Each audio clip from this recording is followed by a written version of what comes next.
పిల్లలు మన చలాకీ కోతితో కలిసి సరికొత్త తెలుగు అక్షరాల ఆట ఆడుకుందాం రండి.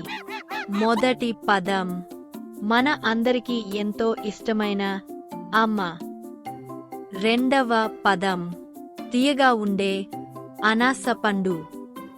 పిల్లలు ఆ అక్షరం పదాలు చాలా బాగా చెప్పారు, సభాష్. ఇప్పుడు మనం మన చలాకీ స్నేహితుడితో కలిసి ఆ అక్షరాన్ని పెలుద్దాం. ఆ శబ్దంతో వచ్చే మొదటి పదం పాలుచే ఆవ్. ఆ శబ్దంతో వచ్చే మరో పదం మనకందరికీ ఇష్టమైన ఆట. అద్భుతం పిల్లలు, ఆ అక్షరం పదాలను కూడా ఎంతో చక్కగా నేర్చుకున్నారు. తరువాతి అక్షరం ఈ. రండి కొత్త సాహసంలోకి వెళ్దాం. ఈ శబ్దంతో వచ్చే మొదటి పదం అందమైన ఇల్లు. తరువాతి పదం ఇల్లు కట్టడానికి ఉపయోగించే ఎట్క.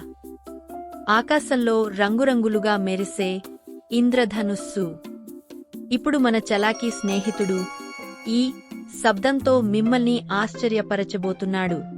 ఈ శబ్దంతో వచ్చే మొదటి పదం బుజ్జి ఈగ.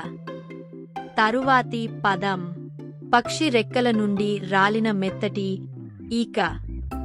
మరిన్ని తెలుగు పదాల కోసం మన తెలుగు టూన్ టైంకి సబ్స్క్రైబ్ అవ్వండి.